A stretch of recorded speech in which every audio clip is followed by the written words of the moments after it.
Time for laser update. Happy. I need every single person on the Clips channel to understand that I just lost $112.50 gambling in Counter-Strike 2.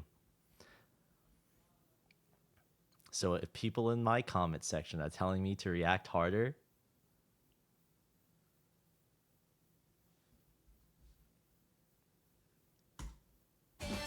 Searching for a map is pretty old-fashioned. There is no map recommendation algorithm. You can just sort and filter through thousands of maps with what you see here, and today's laser update adds what might be the strongest filtering option yet: beatmap tags chosen by players. If you get at least a C rank on a map, you can go here on the results screen to set tags, either by voting for already existing tags or adding new ones. People have been requesting for a long time, and probably comes at a good time because the user-run site OMDB, which was a database for tags, went down, so we're taking over the reins, I guess. Thankfully, they have provided a full export of their database, and included in that database is a good list of preset tags and user data of all the votes for those tags. And because they were using the OS API, we can actually import all the votes that people made on that website. So that's really cool. Oh, that's kind of dope. You can probably add more tags as people come up with them, but the import from OMDB is already pretty exhaustive. Has things like skill set tags, meta tags for things like custom storyboards, tag. Wait, that's actually kind of dope. Weird things that people would like to be able to search on. There's no tag specifications for other rule sets yet, so that's something we'll be working on over the coming weeks. Wait, I was actually interested in looking into like OMDB and like seeing if we could bring it back up. But if it's being implemented into the game, then like that's dope. Tags to find maps you actually. Oh, true, the timer.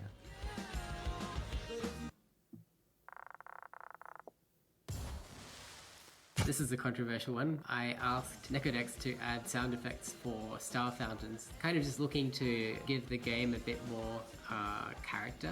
I'm trying to think of a better word. Yeah, I heard explosion, water cannons. Some guy reported that there was just like buzzing, and then he came back and was like, oh, my speakers were actually destroyed at a hardware level, and this made it obvious that there was an issue. Because... What? Wait, that's actually insane.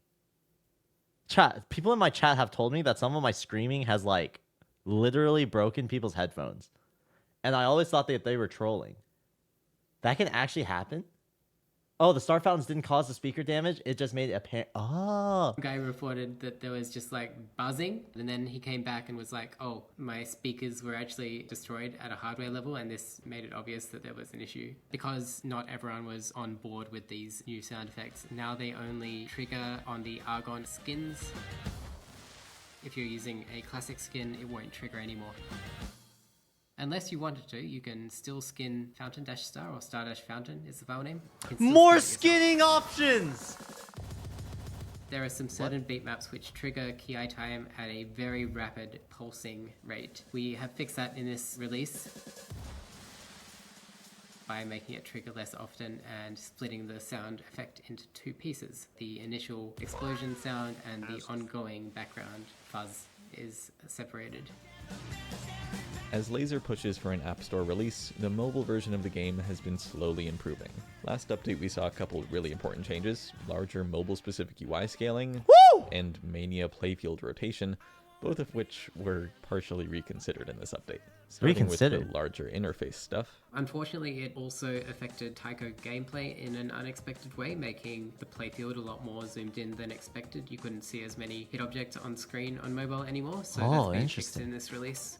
I guess in a similar vein, the way Osmania works on mobile, that was met with mixed reception. All the people that wanted it to be in the new way we had were very happy, but the majority was like, we were used to the old way you had it, please bring it back. This is the third time we've made changes to the way Mania works on mobile. So my directive to Frenzy was like, okay, let's just make a drop-down list with all three methods and the user can choose which one they want. And that's what we've got in this release.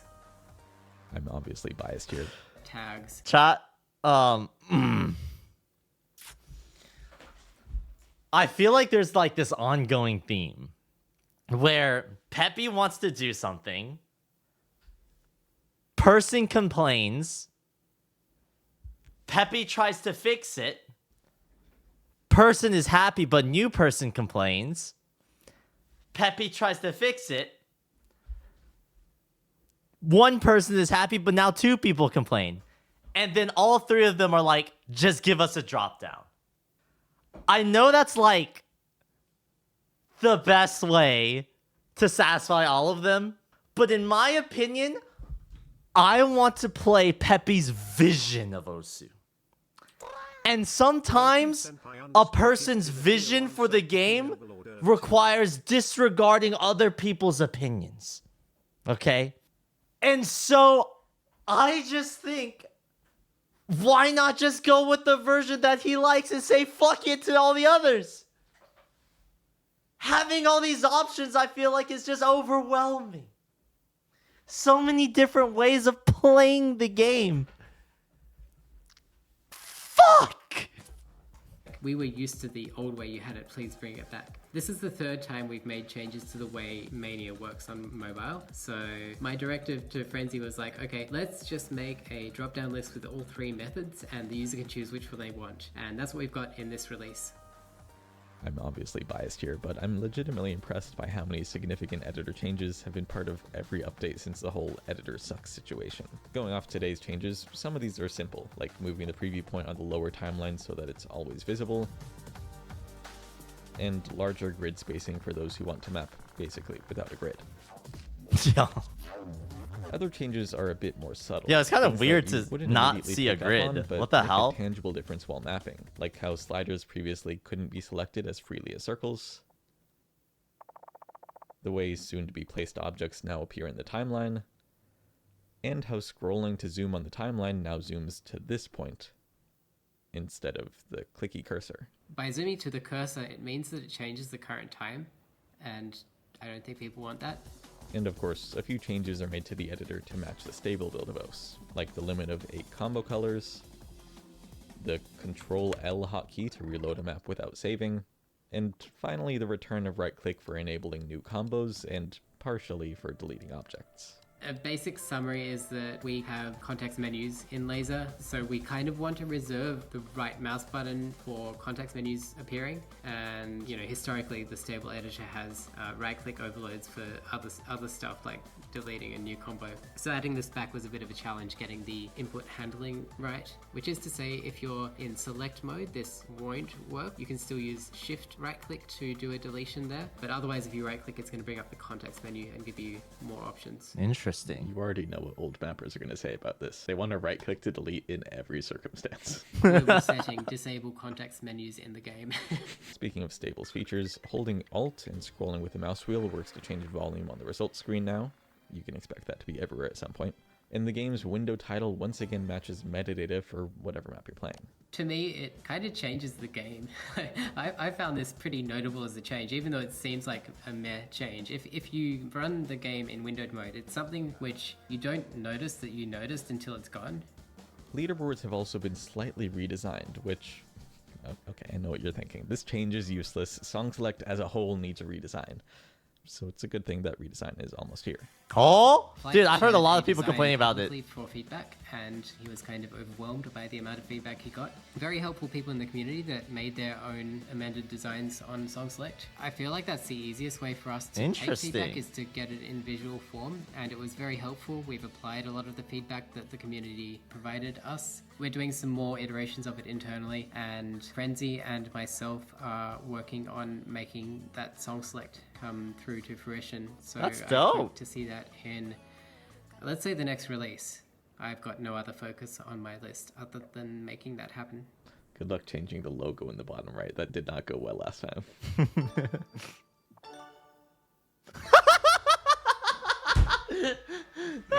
In the latest internal design, I'm not sure if you saw it. Yeah, making an option to allow people to have the rectangular one or the circular one. Yeah, people want that as an option, right? Make it an option. I'm sure some people liked it. Future, like I want to minimize the amount Sorry, of I'm crashing changes out again. we're throwing in the I'm user tilted spaces off of so losing that the user is happy to $112.50 accept what we are doing. in Good Counter-Strike. parts of what we're doing, right?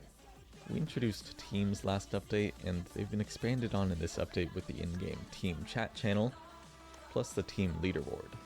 And unrelated to basically everything, there's a new setting for tablet click sensitivity. The higher this number, the more pressure on your pen you need to click. There's a lot of very niche potential use cases for this, but it was mainly made for people with broken tablets. So if that's you, you're welcome. last week, we hit a breaking point where Laser's equivalent of Bancho was struggling to keep up with the number of users connected, and we were only at like 3,200 users on Laser, which is pretty high. We're currently at 22% of all users are on Laser, but anyway, the server was struggling, and the reason for that was that until now we've been sending information, metadata about anyone starting playing a beatmap and ending playing a beatmap, and that was being sent to every other user, so it was like exponential growth of the amount of traffic we were sending, and we got to a breaking point, so we were forced to fix it on the weekend. That was very good fun, and it's cool to see Laser gradually gaining traction in the community. Hell Feels yeah. like we're doing things correctly because that's happening. What percentage of the user base is on Laser now versus when PP was announced last year? Do you know how far back that was? It was 14 months. I think Datadog goes back 12 or 16. Whoa! Oh, it does go back further. So we were at 10% a year ago. That's lower than I remember, but okay. Then we jumped up to like 13, 14% in July, then 16% in October, and now we're at like 19, 20. That's pretty on a good. good day. And I mean, we know how we can improve this. We just need to turn on DT rate PP calculations.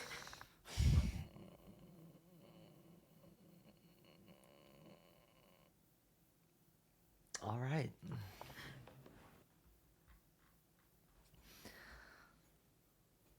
I will not speak. I will not speak. Fiery, don't say that. Don't say that. Don't say that. Don't say it. Nope, don't say that. Fiery, you'll get canceled.